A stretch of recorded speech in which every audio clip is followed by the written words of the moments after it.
Bonjour et bienvenue dans notre 3 questions sûres qui portent aujourd'hui sur les structures de l'économie sociale et solidaire, dites les structures de l'ESS, et la qualité de société à mission. Selon le principe du 3QS, nous vous avons demandé quelles étaient vos questions. Nous en avons sélectionné 3 que voici et vous donnons nos réponses.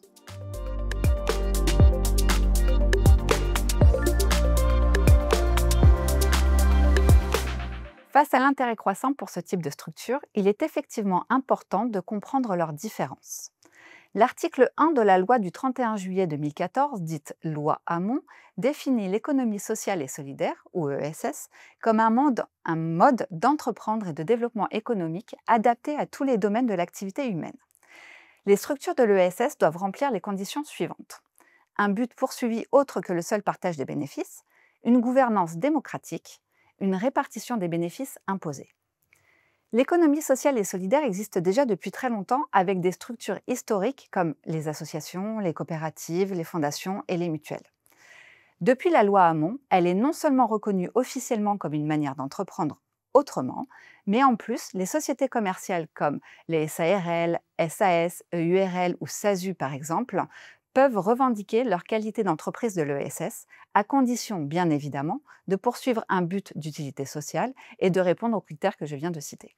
Il est à noter que les activités d'utilité sociale sont listées à l'article 2 de la loi du 31 juillet 2014, comme le soutien aux personnes en situation de fragilité, contribuer à la préservation et au développement du lien social, ou encore concourir au développement durable. Ces sociétés peuvent également demander l'agrément ESUS, Entreprise solidaire d'utilité sociale, un label qui renforce leur crédibilité en matière d'impact social et environnemental. La qualité de société à mission et la notion de raison d'être ont été, quant à elles, introduites par la loi Pacte du 22 mai 2019 et sont désormais intégrées dans le Code du commerce aux articles L210-10 et suivants. Il s'agit pour une entreprise d'affirmer publiquement sa raison d'être, c'est-à-dire l'ambition ou les engagements qu'elle entend poursuivre pour répondre à des besoins sociétaux, ainsi qu'un ou plusieurs objectifs sociaux et environnementaux que cette entreprise se donne pour mission de suivre dans le cadre de son activité. La société à mission est donc une société commerciale classique avec un but lucratif, mais qui a inscrit dans ses statuts, en plus de son activité principale, sa raison d'être et ses objectifs sociaux.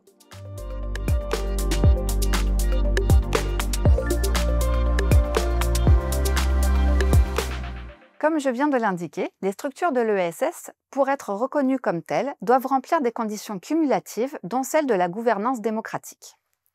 Cette gouvernance démocratique doit être définie et organisée par les statuts. Ils doivent notamment prévoir l'information et la participation des associés, des salariés et des parties prenantes à la réalisation de l'entreprise. En pratique, la gouvernance démocratique peut être mise en place de différentes manières.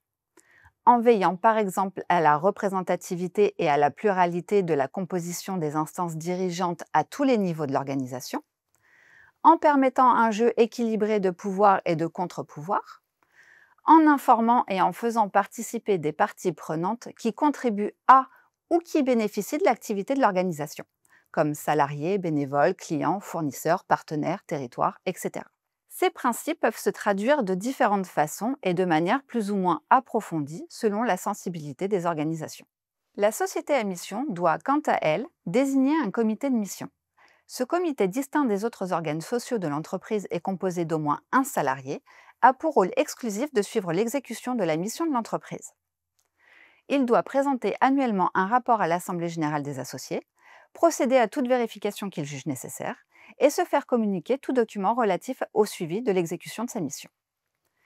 On peut noter que les sociétés à mission doivent se faire contrôler par un organisme tiers indépendant ou OTI, accrédité tous les 2 ans, ou par un commissaire aux comptes qui vérifie l'exécution des objectifs sociaux et environnementaux que l'entreprise s'est fixés.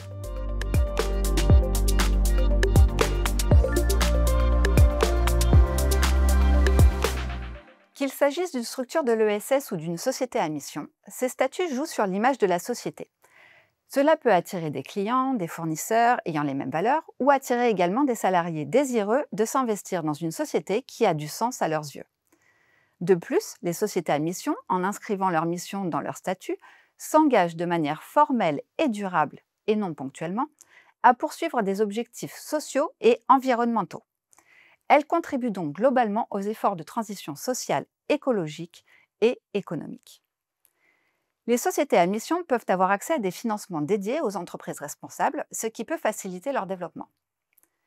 Les structures de l'ESS, quant à elles, bénéficient notamment de subventions régionales, d'accompagnement par des réseaux spécialisés dans l'ESS, ainsi que de garanties bancaires dédiées. Elles ont également accès à des financements spécifiques, comme le contrat Impact, de même qu'à certains fonds européens, comme le Fonds social européen.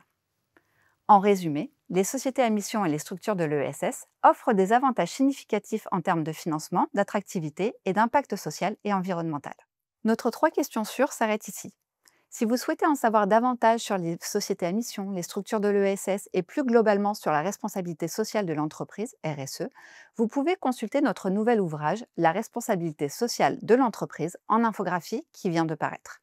Merci d'avoir regardé cette vidéo. Nous espérons que vous avez trouvé ces informations utiles et instructives. N'hésitez pas à partager vos commentaires et à vous abonner pour ne manquer aucune de nos prochaines vidéos. À bientôt!